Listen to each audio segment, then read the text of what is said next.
the macabre history of the Ashford family, a sinister tale in the remote wilderness of Maine. 3 women operated what appeared to be a religious sanctuary for over 30 years. 600 women entered seeking spiritual healing. Fewer than half ever returned home. Those who did came back, changed.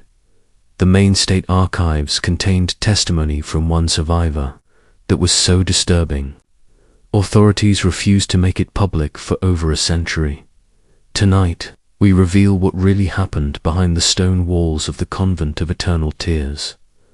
Before we continue with the story of the Convent of Eternal Tears, this channel isn't for everyone, only for the bravest souls who dare to uncover the darkest chapters of American history. If you have the courage to hear what really happened in the shadows of our past, hit that subscribe button and let us know in the comments what state you're listening from. Are you brave enough to join our community of true mystery seekers? Let's find out together.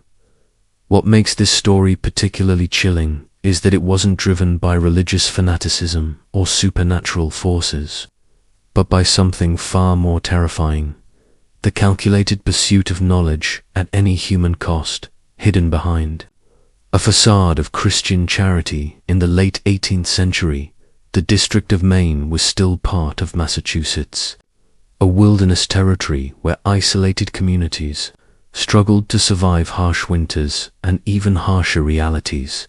The coastal town of Millbridge, population barely 300 souls, served as a trading post for lumber merchants and fishermen brave enough to navigate the treacherous waters of the Atlantic, 15 miles inland.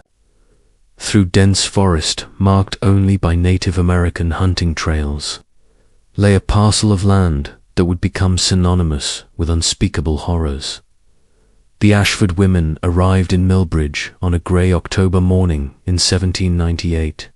There, a horse-drawn wagon, loaded with mysterious crates and medical supplies, drew curious glances from townspeople. Mother Superior Agatha Ashford stepped down from the wagon with the bearing of European nobility. A striking woman in her early 40s, with silver-streaked auburn hair and penetrating grey eyes that seemed to catalogue every detail of her surroundings. Her voice carried the refined accent of educated English society, and her manner suggested someone accustomed to command and absolute obedience. Sister Prudence Ashford emerged next, a tall, gaunt woman of 30, with alabaster skin and hands that moved with the precise grace of a master craftsman. Her fingers were long and pale, with an unusual steadiness that would later prove essential to her gruesome work. Unlike her superior, Prudence spoke little, observing the world through pale blue eyes that revealed nothing of her thoughts. When she did speak, her voice held traces of a Scottish accent, cultured but with an underlying coldness that made even hardened frontiersmen uncomfortable. The youngest of the trio, novice Temperance Ashford, appeared to be barely past 22 years. She possessed a haunting beauty, raven black hair, porcelain skin, and dark eyes that seemed to hold ancient secrets. But there was something unsettling about her. Beauty, a quality that made mothers instinctively pull their children closer when she passed.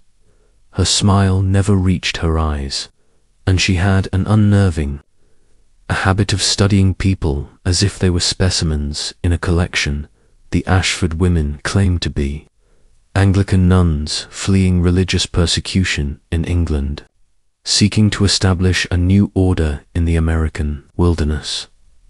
They carried impressive letters of recommendation from English church officials, documents that would later be revealed as masterful forgeries. Their story was compelling enough to satisfy the Protestant community of Millbridge, who viewed the presence of educated religious women as a civilizing influence on their rough frontier settlement, with gold coins that seemed inexhaustible. The sisters purchased nearly 200 acres of remote forest land from a grateful widow who had struggled to pay her late husband's debts. The price they paid, 3 times the land's assessed value, raised eyebrows but also ensured enthusiastic cooperation from local authorities. They immediately hired every available carpenter, mason, and laborer in the region to construct their religious retreat. The building that rose from the wilderness over the following 8 months was unlike any religious structure the workers had ever seen. 3 stories of grey stone quarried from the nearby coast, with walls thick enough to muffle any sound from within. The windows were unusually small and positioned high on the walls, making it impossible to see inside from ground level. Most peculiar was the basement level, which required extensive excavation and reinforced foundations far beyond what would be needed for simple storage. When questioned about the unusual architecture, Mother Superior Agatha explained with a serene smile that penitence requires solitude, and solitude requires proper containment. Our sisters in England have learned that spiritual healing is most effective when the penitent is completely removed from worldly distractions, she said. The explanation satisfied most listeners, though some of the older workers privately wondered why a house of God needed to look so much like a fortress. The Ashford women supervised every detail of construction with meticulous attention. They insisted on specific modifications that seemed strange to the builders: reinforced doors with heavy locks, drainage systems that could handle large volumes of liquid, and ventilation shafts that seemed more appropriate for a medical facility than a convent. When workers asked about these features, the sisters cited their experience with similar religious institutions in Europe, claiming these were standard accommodations for intensive spiritual counseling. Dr. Samuel Hartwell, the circuit physician who traveled between frontier settlements, became one of the sisters' earliest and most enthusiastic supporters. A man in his 50s with a reputation for progressive medical thinking, Dr. Hartwell was immediately impressed by the sisters' apparent knowledge of feminine psychology and mental disorders.